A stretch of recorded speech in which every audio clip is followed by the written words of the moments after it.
Job, chapitre 9. Job prit la parole et dit, C'est vrai, je sais bien que telle est la situation.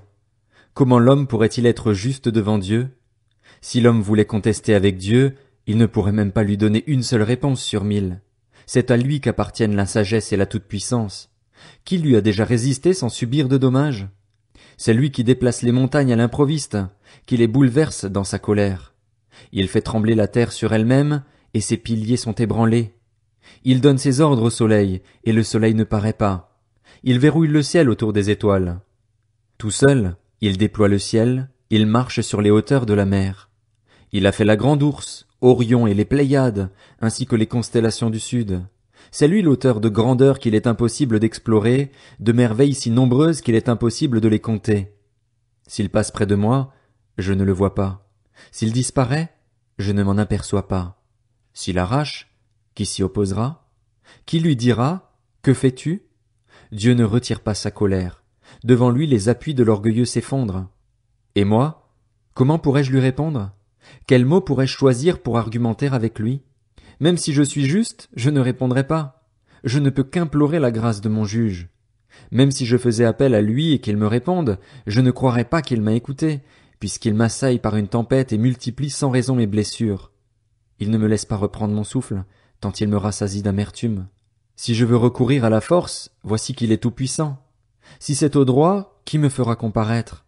Même si je suis juste, ma bouche me condamnera. Même si je suis intègre, elle me déclarera coupable. Suis-je intègre? Je ne le sais pas moi-même. Je suis dégoûté de mon existence. Qu'importe après tout. En effet, j'ose le dire, il extermine l'homme intègre aussi bien que le méchant. Si un fléau donne subitement la mort, il se moque de la détresse des innocents. La terre est livrée entre les mains du méchant. Il aveugle ses juges. Si ce n'est pas lui, qui est-ce donc? Plus rapide qu'un coureur, mes jours prennent la fuite sans avoir vu le bonheur. Il file comme des barques de jonc, pareil à l'aigle qui fonce sur sa proie. Si je dis, je veux oublier ma plainte, laisser ma tristesse, reprendre courage, je reste effrayé par toutes mes douleurs. Je sais que tu ne me considéreras pas comme innocent. C'est moi qui serai jugé coupable. Pourquoi me fatiguer inutilement? Si je me lavais dans la neige, si je purifiais mes mains avec du savon, tu me plongerais dans la boue et mes habits m'auraient en horreur. Dieu n'est pas un homme comme moi, pour que je lui réponde, pour que nous allions ensemble en justice. Il n'y a pas entre nous de médiateur qui pose sa main sur nous deux. Qu'il retire son bâton de dessus moi, que ses terreurs ne me tourmentent plus. Alors je parlerai sans avoir peur de lui, mais ce n'est pas le cas et je reste seul avec moi-même. Job, chapitre 10. Je suis dégoûté de la vie. Je laisserai s'exprimer ma plainte, je parlerai, dans l'amertume de mon âme. Je dis à Dieu, ne me condamne pas. Fais-moi connaître pourquoi tu me prends à partie. Prends-tu plaisir à maltraiter, à repousser le fruit de ton activité et à faire reposer ta faveur sur les projets des méchants? As-tu des yeux humains? Vois-tu comme voit un homme? Tes jours sont-ils pareils à ceux de l'homme, et tes années pareilles à ses années, pour que tu recherches ma faute, pour que tu te renseignes au sujet de mon péché? Tu sais bien, pourtant, que je ne suis pas coupable et que personne ne peut me délivrer de ton pouvoir. Tes mains m'ont façonné, elles m'ont créé, elles m'ont fait tout entier, et tu me détruirais. Souviens-toi donc que tu m'as façonné comme de l'argile. Voudrais-tu de nouveau me réduire en poussière? Ne m'as-tu pas coulé comme du lait? Ne m'as-tu pas fait cailler comme du fromage? Tu m'as couvert de peau et de chair, tu m'as tissé d'eau et de nerfs, tu m'as accordé la vie et tu as fait preuve de bonté envers moi. Tes soins constants m'ont permis de subsister. Mais voici ce que tu cachais dans ton cœur, ce que tu avais décidé en toi-même, je le sais.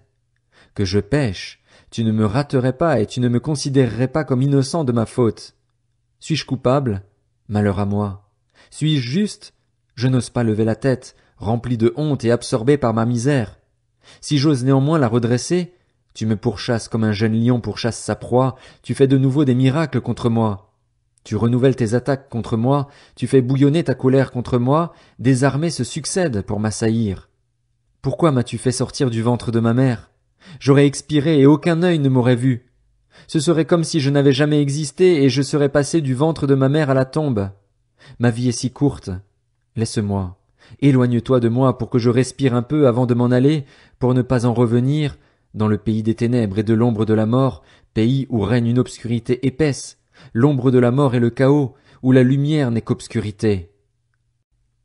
Job, chapitre 11. Tsophar de Naama prit la parole et dit: Cette foule de paroles ne trouvera-t-elle pas de réponse et suffira-t-il de savoir parler pour avoir raison? Tes bavardages feront-ils taire les hommes? Te moqueras-tu sans que personne ne puisse te confondre? Tu affirmes: Ma manière de voir est indiscutable et je suis pur à tes yeux.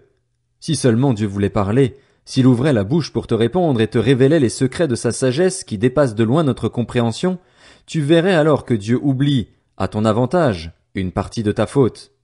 Prétends-tu pénétrer les profondeurs de la pensée de Dieu? Prétends-tu découvrir ce qui touche à la perfection du Tout-Puissant?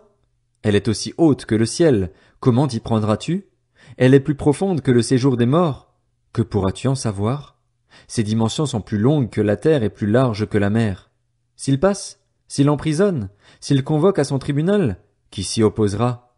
En effet, il discerne les hommes faux, il voit l'injustice sans même y prêter attention. En revanche, l'homme à la tête creuse aura de l'intelligence quand le petit d'un âne sauvage naîtra comme un être humain.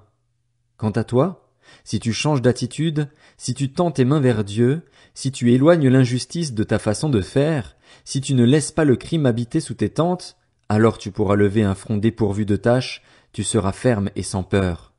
Tu oublieras tes souffrances, tu ne t'en souviendras pas plus que de l'eau qui s'est écoulée. Ton existence aura plus d'éclat que le soleil en plein midi, tes ténèbres seront pareilles à la lumière du matin, tu reprendras confiance parce qu'il y aura de l'espoir. Tu regarderas autour de toi, et tu te coucheras en sécurité. Tu t'allongeras sans personne pour t'inquiéter et beaucoup rechercheront ta faveur.